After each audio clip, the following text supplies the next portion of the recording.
Have you ever talked to someone who made you question your own reality? They didn't yell, they didn't insult, they just asked you questions. Calm, calculated questions that made you doubt what you felt, what you saw, and even who you are. That's the genius of manipulation. It hides behind curiosity. A liar doesn't always attack your truth directly. They plant a seed of confusion and let your own mind destroy the rest. Marcus Aurelius once wrote, "The truth is simple, deceit is tangled. And when you learn to see the knots, you'll never be tied by them again." In this video, we'll uncover 7 questions liars use to twist your perception, and how Stoic awareness can protect your peace from emotional predators. Because once you understand the game, you'll stop being the pawn. Comment below. I protect my peace with truth. 1. Why are you so sensitive? It starts small. A sigh, a smirk, a line dropped so effortlessly that you barely notice it's poison. Why are you so sensitive? They ask, as if they care, as if they're simply confused by your reaction. You freeze for a moment, wondering if you're really overreacting. Maybe you did take it the wrong way. Maybe you're the problem. That's how manipulation works. Not through force, but through subtle distortion. The liar doesn't attack your mind directly. They make you attack yourself. This question sounds harmless, but it's one of the oldest tactics of emotional control. It tells you that your feelings are exaggerated, that your reality is unreliable. Once you begin to apologize for feeling something real, they've succeeded.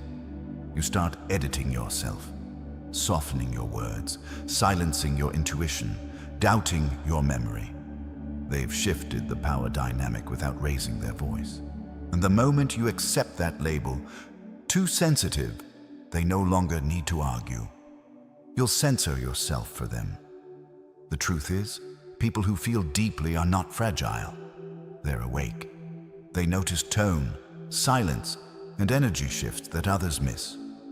Empathy gives them vision, but manipulators twist that gift into a weakness. They exploit it because sensitivity threatens them. It exposes the tension they try to hide behind charm. That's why they joke when you confront them. They laugh and say, "Relax, it was just a joke." But Stoicism teaches the opposite. Your emotions are not enemies.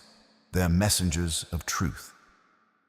Marcus Aurelius once wrote, "If you are distressed by anything external, it is not the thing itself that troubles you, but your judgment about it." This quote is often misunderstood. He wasn't telling you to suppress emotion. He was teaching you to interpret it. Feelings are data. They reveal where your boundaries are being crossed. A Stoic doesn't reject emotion, he refines it. You can feel anger without letting it own you. You can feel hurt without surrendering your clarity. So when someone calls you sensitive, pause. Don't react.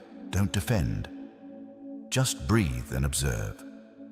Ask yourself, why does my feeling threaten them? Often, it's because your awareness shines a light on their behavior. A manipulator's greatest fear is being seen clearly. That's why they minimize, deflect, and project. Because truth burns. Try this small practice.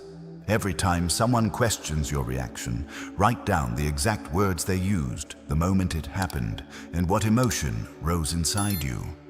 Don't analyze, just record.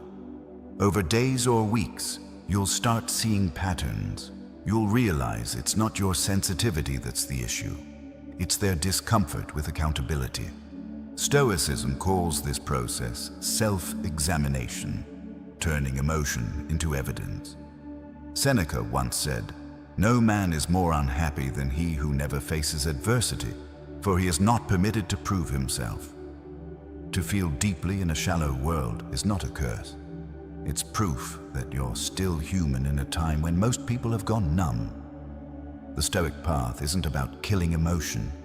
It's about mastering perception.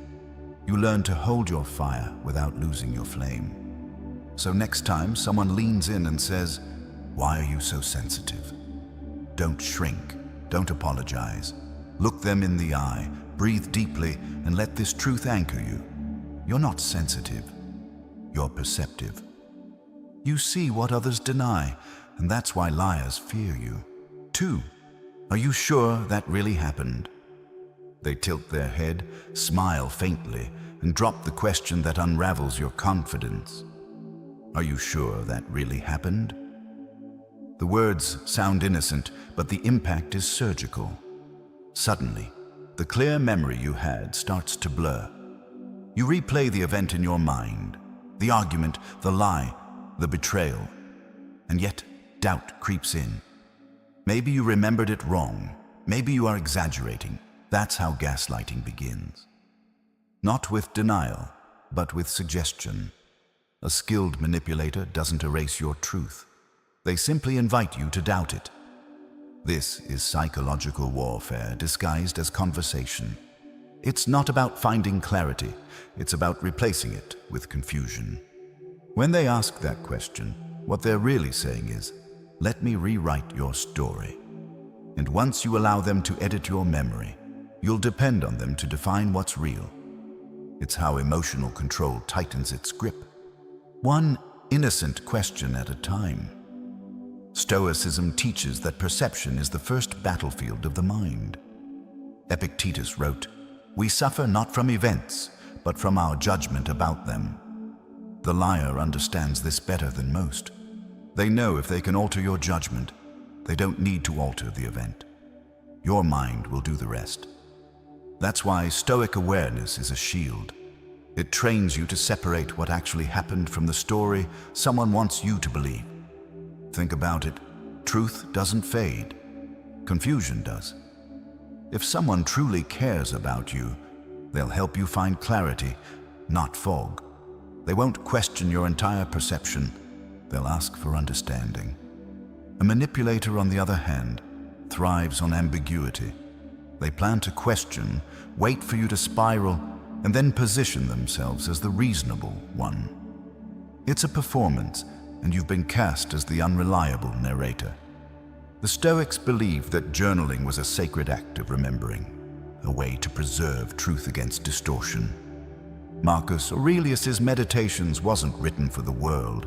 It was a record of reality, his own thoughts, observations, and battles with self-deception.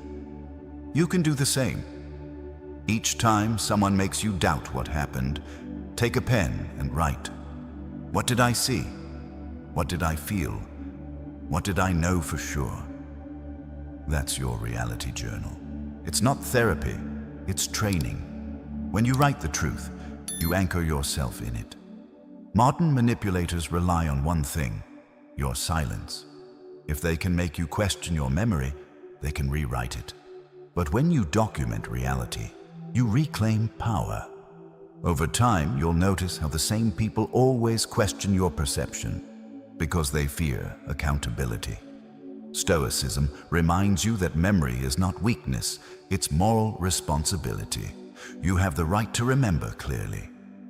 Seneca once said, "The truth is not lost, it is abandoned." Don't abandon yours. You saw what you saw. You felt what you felt. You know what you know. And the next time someone asks, "Are you sure that really happened?" Don't argue. Don't explain. Simply smile and remember this. Your clarity is your armor. Write it down before they rewrite it. 3. Don't you trust me? It's one of the most manipulative questions ever crafted. Don't you trust me? It sounds vulnerable, intimate, even innocent. But under the surface, it's a trap designed to make you feel guilty for protecting yourself. The moment you hesitate, the manipulator wins. Because what they're really saying is, prove your loyalty by ignoring your instincts. And if you fall for it once, they'll use it forever. This question is emotional blackmail disguised as affection. It takes the most sacred human bond, trust, and turns it into a weapon. You start feeling like you owe them reassurance, like mistrusting them makes you the bad person. But that's not how real trust works. Real trust is built through consistency, not confession. through actions, not arguments. When someone has to demand your trust, it's usually because they've already broken it. Manipulators use this line when their story doesn't add up. When timelines blur, when explanations shift, when something inside you says, this isn't right.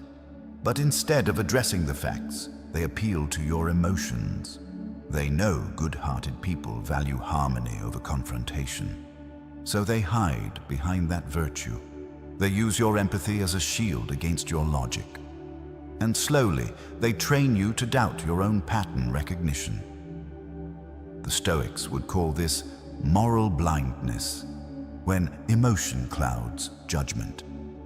Seneca wrote, "Confidence is born from character, not persuasion." You don't earn trust by asking for it, you earn it by being trustworthy. A Stoic doesn't hand out blind faith. He observes, he measures, he waits for alignment between words and deeds. Epictetus warned that misplaced trust is not kindness, it's self-neglect. So the next time someone says, "Don't you trust me?" pause before answering. Breathe. Notice what your body feels in that moment, the tightening in your chest, the small pulse of unease. Those are not signs of paranoia, they're signals of wisdom. Stoicism teaches that your intuition, when trained by reason, is an ally. Trust should never silence your awareness. It should reinforce it. If you want to practice Stoic discernment, try this small ritual. For every person you interact with regularly, write down 3 things: what they say, what they do, and what remains consistent over time. That's your personal trust ledger. Review it every few weeks. You'll be amazed how clearly patterns reveal themselves when emotion no longer clouds the page. The manipulator hates written clarity because it exposes what their charm conceals. Marcus Aurelius once observed, "The soul becomes dyed with the color of its thoughts." If you constantly color your thoughts with guilt for protecting yourself, you'll live trapped in other people's expectations. But when you color them with truth and self-respect, you reclaim your power to see things as they are. Trust is not a gift you hand to anyone who asks. It's a mirror, reflecting the truth of their behavior. And sometimes, the most stoic act of love is to walk away from those who keep asking for what they've never earned. So when someone looks at you and says, "Don't you trust me?" you can finally smile and answer silently, "I trust patterns, not promises." For why would I lie to you? Why would I lie to you? The tone is wounded, almost offended, as if the very idea of their dishonesty is absurd. But that's exactly the point. The question isn't meant to clear suspicion, it's meant to shame you for having it.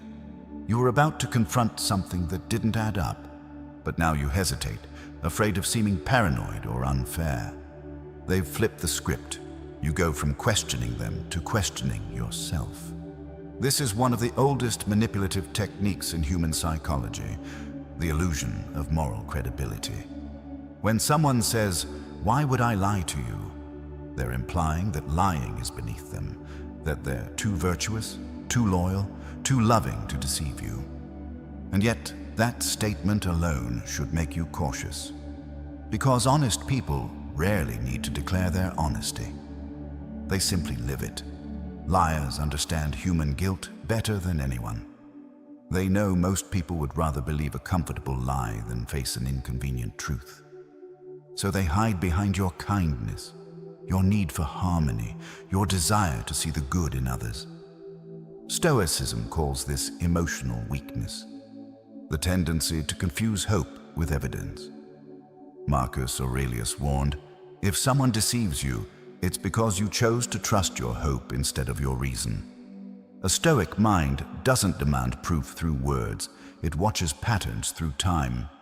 Because lies are temporary, but inconsistency is permanent.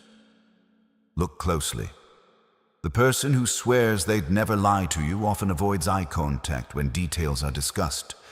They'll say they don't remember specifics or turn the topic into humor. That's not confusion, it's strategy. They're not trying to earn your trust, they're managing your doubt. In moments like this, your best weapon isn't confrontation, it's observation. Don't argue to prove they're lying. Let time do the proving for you. Stoicism teaches that truth requires no defense. When someone's behavior contradicts their words, you don't need to fight for clarity. You only need to stay silent long enough to witness the collapse of their narrative. Silence, in this case, is not surrender, it's power. Try this Stoic exercise. For the next 7 days, resist the urge to correct every inconsistency you notice.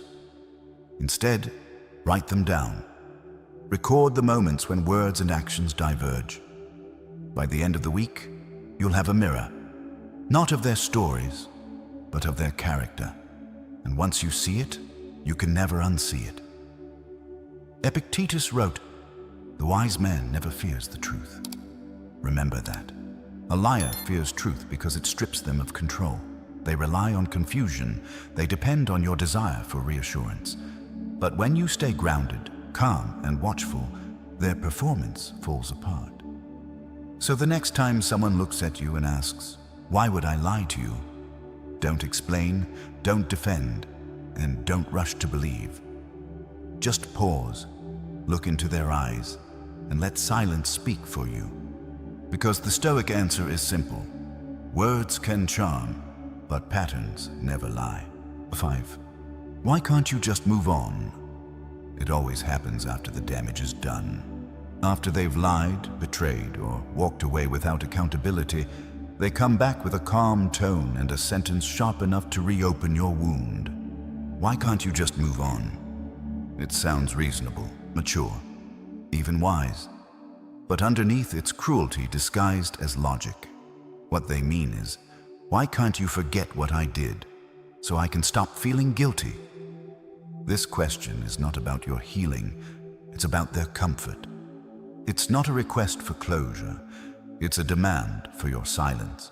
And it works because it manipulates the part of you that wants to appear over it. You start to feel weak for still caring, ashamed for still hurting, guilty for still remembering. They've shifted the moral burden from their wrongdoing to your recovery. But Stoicism sees pain differently. Marcus Aurelius wrote, "What stands in the way becomes the way." Pain isn't an obstacle to healing. It is the process of healing. To move on prematurely is to bury a wound alive. The Stoic doesn't run from discomfort. He studies it. He looks at the scar and asks, what truth lives here? Because truth once seen sets you free. But truth denied will enslave you forever. Modern culture tells us healing means forgetting. Stoicism teaches the opposite. Healing means remembering without resentment. You don't move on by pretending it didn't happen. You move forward by integrating what happened into your wisdom. The wound becomes your teacher, not your cage. That's the difference between suppression and transcendence. So the next time someone tells you to move on, ask yourself, who benefits from my forgetting? Often it's the person who wronged you. They want closure without consequence, peace without repair. But peace built on denial is not peace. It's anesthesia. The Stoic path refuses that illusion. Seneca wrote, "What need is there to weep over parts of life? The whole of it calls for tears." He wasn't glorifying pain. He was honoring honesty. Here's a Stoic ritual to reclaim your narrative. Write a closure letter, not to send, but to release. Write everything you wish you could say, every sentence you swallowed, every truth you minimized. Then burn it, not to erase the memory, but to transform it. Fire doesn't destroy truth. It purifies it. When the smoke rises, let it carry away the need for their apology. You don't need permission to heal. The Stoic heals not by denial, but by digestion, taking in the lesson without the poison. When you stop waiting for closure from the person who hurt you, you give closure to yourself. And when they come back with that question again, calm and calculated, why can't you just move on? You'll no longer defend your healing. You'll simply breathe, stand grounded, and remember this. You don't owe anyone your peace. You owe yourself your truth. 6. Why are you making this about you? This one hits hard because it attacks the very heart of your self-respect. You finally find the courage to speak your truth, to say, that hurt, or I didn't deserve that. And they look at you with disbelief, almost pity, and say, why are you making this about you? Suddenly, your attempt at honesty becomes selfishness. The spotlight shifts. You're no longer talking about what they did. Now you're defending why you spoke at all. It's a classic manipulation tactic, role inversion. They flip the emotional script to make you doubt your right to express pain. By framing your boundary as ego, they get to stay comfortable in their wrongdoing.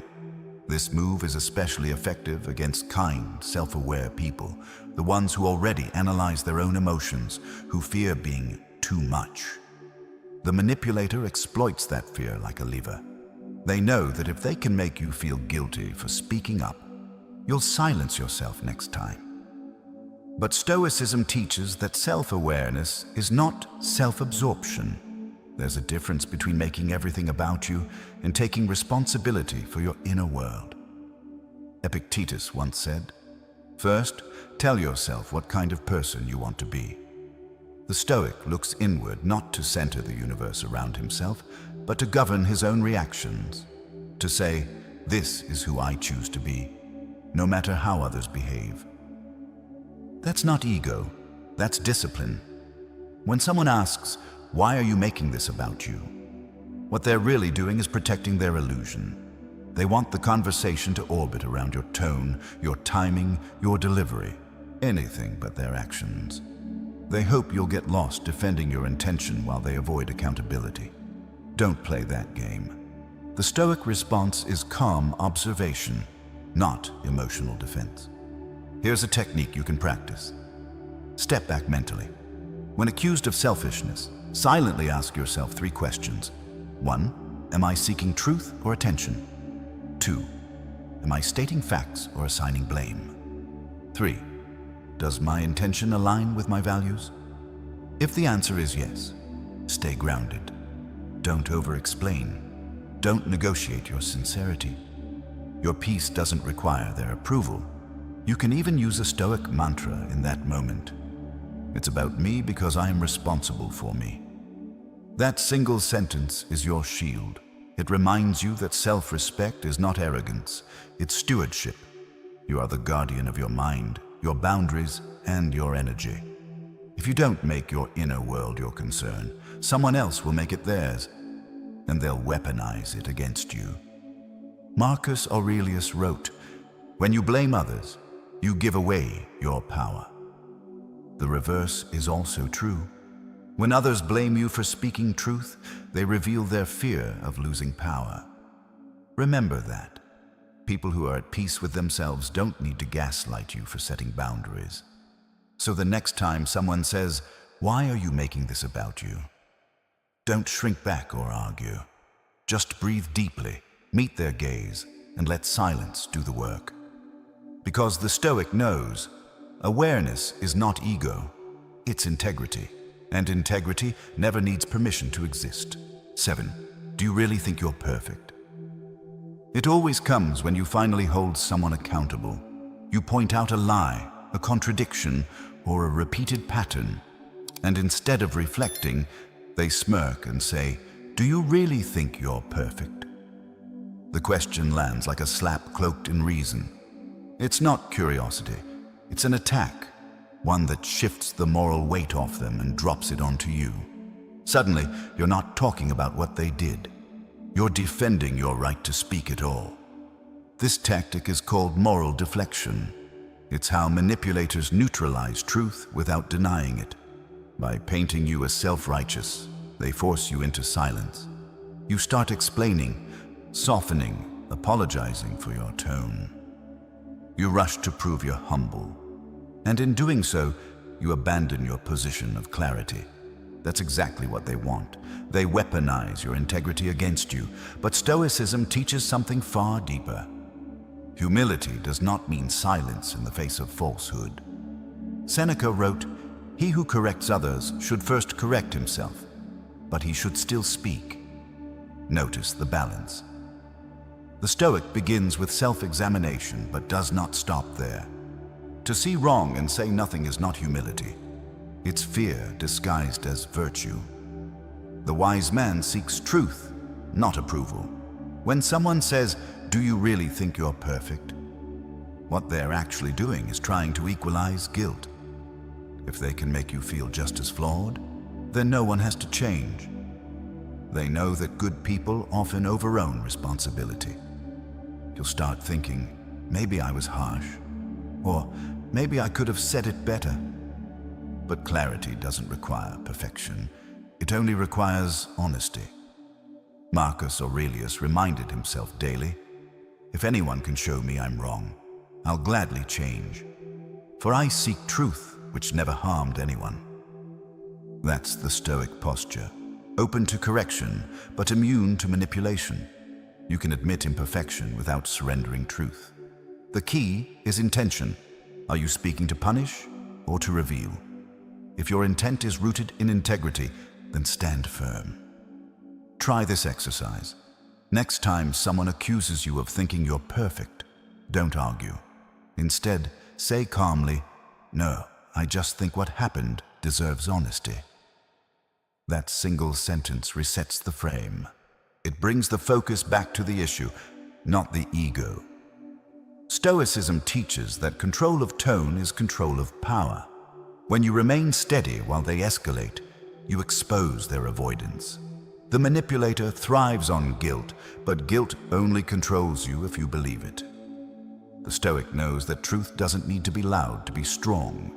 It doesn't need to humiliate to illuminate. It simply stands, firm, quiet, and unshakable.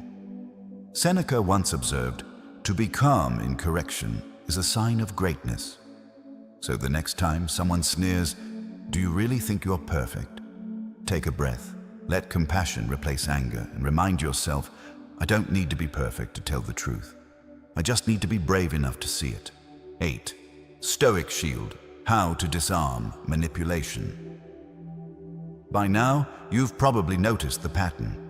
Every question a manipulator asks, "Why are you so sensitive? Are you sure that really happened? Don't you trust me?" They all have one purpose: to make you doubt yourself. The liar doesn't need to rewrite reality. They only need to make you rewrite your own mind. Once you question your perception, your feelings, your memory, they've won. The battlefield isn't the argument. It's your awareness. That's where the Stoic must stand guard. Manipulators operate through emotional distortion. They take your virtues, empathy, patience, understanding, and weaponize them against you. They speak in circles, twist context, and hide behind tone. The goal is confusion, because a confused mind is a controllable one. But Stoicism gives you something they can't predict: clarity. It's not about fighting louder or winning debates. It's about standing still when they expect you to fall. Marcus Aurelius wrote, "The best revenge is to be unlike your enemy." To disarm a manipulator, you don't become colder, you become clearer. You stop reacting and start observing. You refuse to play their game because you've recognized it. That awareness is your first shield. Once you see manipulation for what it is, not a reflection of your worth, but a projection of their fear, you stop absorbing it. Their tactics lose oxygen when you stop feeding them your reaction. Here's the Stoic Shield, a 3-step method to protect your peace in any manipulative encounter. Step 1. Observe without reacting. When someone says something that triggers doubt or guilt, pause. Don't explain. Don't defend. Simply notice what's happening in your body. The pause is your power.